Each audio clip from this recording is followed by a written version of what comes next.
Hello, today I am reading Little Red Ruthie, a Hanukkah tale. It was a chilly winter in the northern woods, but Ruthie did not mind.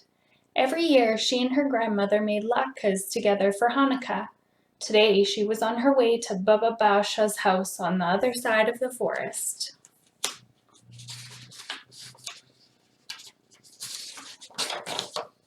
Ruthie was taking sour cream and applesauce to go along with the yummy potato pancakes they would make. She carefully packed her basket and kissed her mother goodbye. "Stay safe, my little red Ruthie, and stick to the path." "I promise, Mommy," she said. She skipped along the trail. Snow began to fall. Soon, a white blanket covered the ground, causing Ruthie to lose her way. Suddenly, something jumped out from behind a tree. Ruthie found herself face to face with a wolf. "Little girl," said the wolf, "I am going to eat you up." Ruthie's heart raced. Her tummy flip-flopped. But she could not let the wolf know she was scared. It was Hanukkah, and Ruthie wanted to be brave as the Maccabees.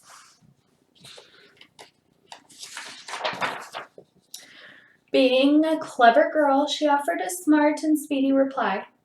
"Mr. Wolf," she explained, "underneath my puffy coat I am actually skinny as a twig.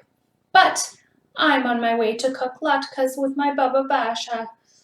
Each day of Hanukkah, I plan to eat a plateful of delicious potato pancakes.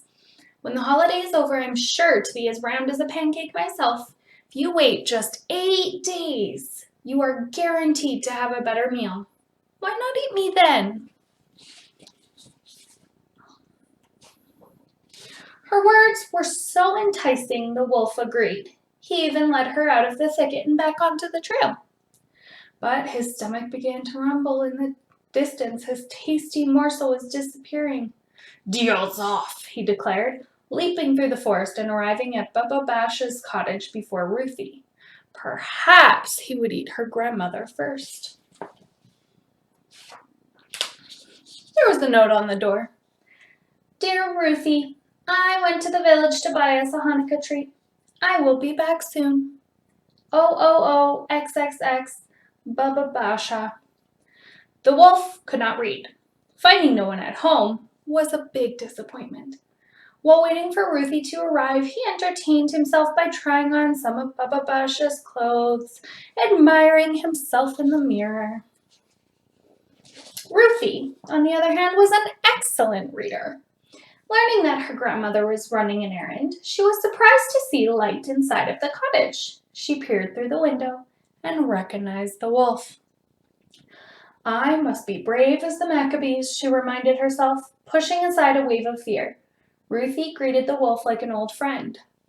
"Mr. Wolf, how hungry you must be to come all this way. Before you gobble me up, allow me to fry up a platter of luscious latkes. Once I am gone, you won't have the chance to enjoy their heavenly taste." That sounded delightful. But the wolf was used to eating his food raw. "Hurry up," he demanded, "and skip the frying part." "We can't," Ruthie insisted. "A latke is not a latke unless it's fried. Oil is very important in the Hanukkah story." Nobody had ever shared a story with the wolf, so Ruthie told him the tale of the Maccabees' victory. "When the Maccabees took back their temple," she explained, "they discovered a tiny bit of oil. Nobody believed it could provide light for more than one day, but it lasted for 8 days. That is the Hanukkah miracle. And that is why you must wait while I prepare a treat that is crispy on the outside and silky smooth on the inside." The wolf was an impatient sort, but he agreed. He even sat down at the kitchen table where Baba Basha had already laid out the ingredients: potatoes, onions, eggs, and flour.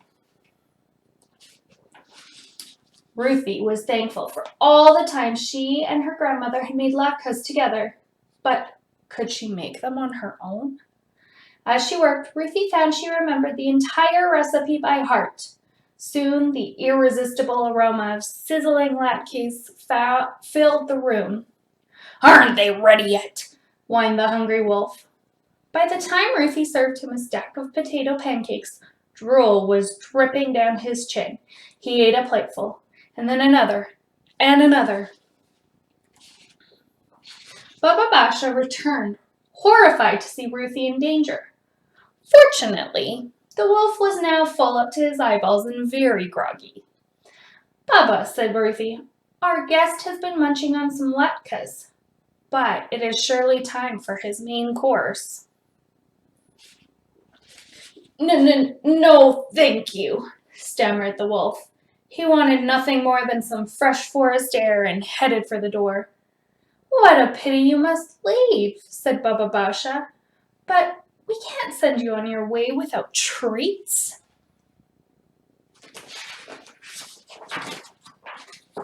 She reached into her bag, pulled out a jelly donut, and placed it in the wolf's paw. "Enjoy this tomorrow," she said, ushering him outside. Ruthie breathed a sigh of relief.